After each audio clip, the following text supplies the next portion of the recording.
कबीरा सो धन संचिए जो आगे को होए, शीस चढ़ाए पोटली जात ना देखियो कोय।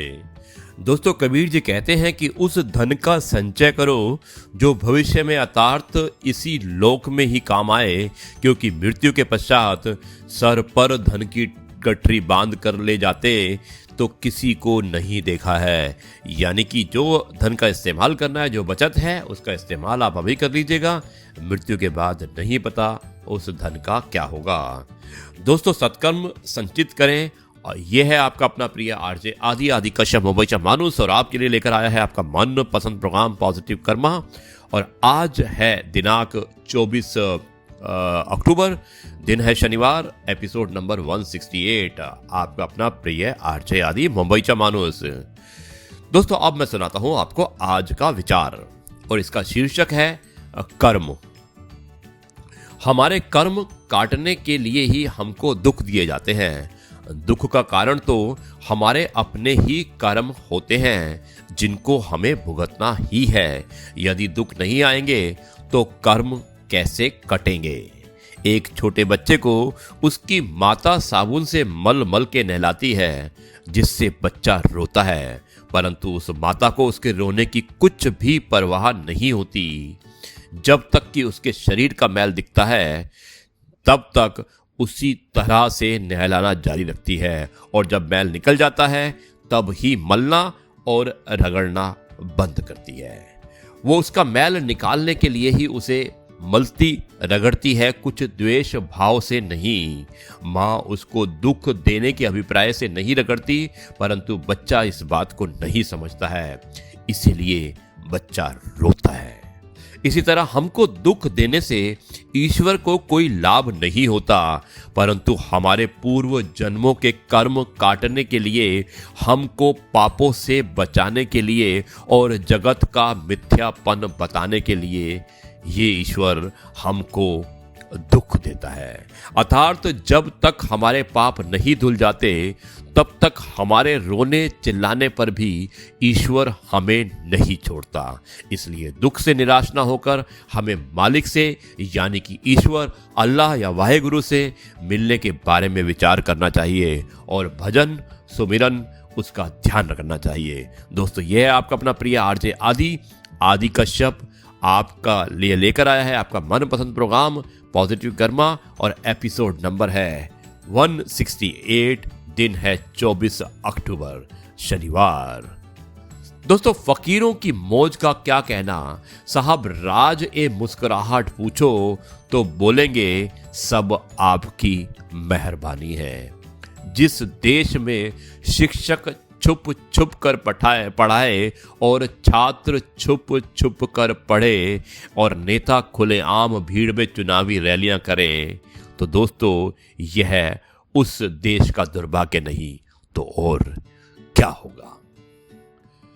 फिर मेरे हिस्से में आएगा समझौता कोई, आज फिर कोई कह रहा था समझदार हो तुम। दोस्तों, यह है आपका अपना प्रिय आरजे आदि कश्यप मुंबईचा मानुस, और आपके लिए लेकर आया है आपका मन पसंद programme positive karma, episode number 168। दिन है शनिवार, 24 अक्टूबर। दोस्तों, जाइएगा मत, मैं आता हूं एक छोटे से ब्रेक के बाद में, और उसके लिए लेकर आऊंगा उसके बाद आपके लिए एक कहानी, जो मेरे प्रोग्राम का आखिरी हिस्सा होता है। जाइएगा मत, मैं आता हूं एक छोटे से ब्रेक के बाद।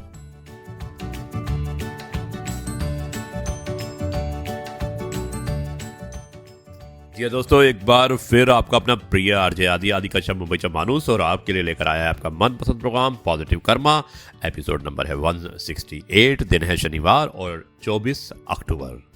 दोस्तों, अब मैं सुनाता हूं आपको कहानी बहुत ही अच्छी है। छोटी कहानी जरूर है, लेकिन बहुत ही शिक्षापद, और काफी कुछ सीखने को मिलेगा आपको इस कहानी में। और कहानी का शीर्षक है रंग बिरंगा लिफाफा। अब मैं शुरुआत करता हूं इस कहानी की, और कहानी होती है इस प्रकार शुरू। एक बूढ़ी माता मंदिर के सामने भीख मांगती थी। एक संत ने पूछा, आपका बेटा लायक है, फिर यहां पर क्यों आप भीख मांगने आती हो? बूढ़ी माता बोली, बाबा मेरे पति का देहांत हो गया है, मेरा पुत्र परदेश नौकरी के लिए गया है, जाते समय मेरे खर्चे के लिए कुछ रुपये देकर गया था, अब वो खर्च हो गए हैं, इसलिए भीख मांग रही हूं। संत ने पूछा, तो क्या तेरा बेटा तुझे कुछ नहीं भेजता? बूढ़ी माता ने जवाब दिया, मेरा बेटा हर महीने एक रंग बिरंगा कागज भेजता है, जिसे मैं दीवार पर चिपका देती हूं। संत ने उसके घर जाने का निश्चय किया। उसने सोचा कि घर जाकर देखता हूं कि आखिर माजरा क्या है और वो रंग बिरंगा कागज क्या आता है।